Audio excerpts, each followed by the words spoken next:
Hello everyone, I hope सारे मस्त होंगे, स्वस्थ होंगे और अपनी तैयारी बड़ी अच्छे से कर रहे होंगे। जैसा कि सबको पता है कि कल क्लास 12th का इकोनॉमिक्स का एग्ज़ाम है। तो कुछ टॉपिक मुझे ऐसा लगता है कि बच्चे जिनमें सबसे ज़्यादा कंफ्यूज होते हैं, तो थोड़ा-सा मैं उनको जो है शॉर्ट कर दूँ या किसी तरीके से या किसी ट्रिक से मैं उनको सिखा दूँ। तो एक कंसेप्ट मेरे दिमाग में जो है वो मैं आप लोगों को सिखा देता हूँ, हो सकता है कल आपके काम आए। जैसे एक टॉपिक है, टॉपिक तो क्या 3 ही चैप्टर है, that is AD and AS, short term equilibrium output, problems of deficient demand and excess demand. In 3 chapters में बच्चे बहुत ज़्यादा उलझते हैं। इन सब के फॉर्मूलाज मैंने सोचा कि एक ही बार मैं आपके सामने लिख दूं ताकि आपको जो है परीक्षा में आसानी हो जाएगी समझने में और क्वेश्चंस को करने में, पर्टिकुलर जो भी क्वेश्चंस इन तीनों चैप्टर से रिलेटेड है। ठीक है, ध्यान से देखिएगा।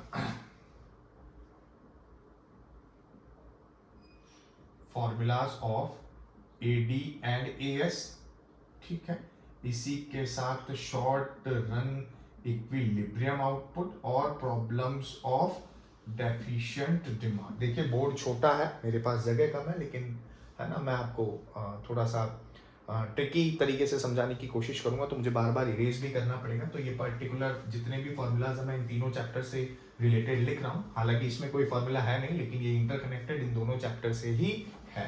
ठीक है, चलिए, है ना, इक्विलिब्रियम हो, चाहे कंजम्पशन फंक्शन हो, सेविंग फंक्शन हो, एमपीसी हो, एमपीएस हो, एपीसी हो, एपीवाई हो, है ना, सॉरी एपीएस हो, या फिर income at break even point हो, तो है ना, सारी चीज़ें मैं आपके सामने लिख देता हूँ तो आपको आसानी हो जाएगी कल के लिए।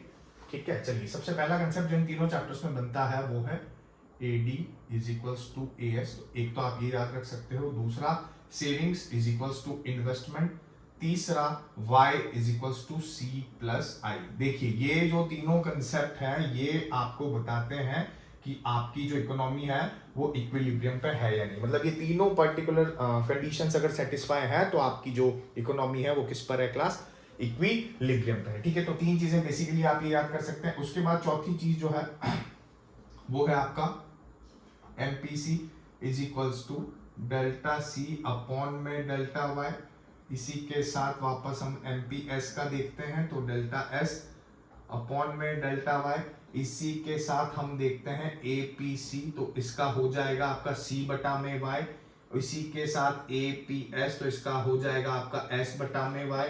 आठवें नंबर पर आएगा कंजम्पशन फंक्शन। ठीक है, ये तो हो गया आपका MPC MPS, ये हो गया APC और APS। ठीक है, इसी के साथ आठवें नंबर पर हम ले लेते हैं कंजम्पशन फंक्शन को, C is equals to C bar plus b y. I hope इस बी का मतलब सबको पता होगा, दैट इज MPC। तो ये हो जाएगा आपका कंजम्पशन फंक्शन। ठीक है, 9th नंबर पर हम ले लेते हैं saving function. Saving function is equals to minus का C bar plus MPS Y।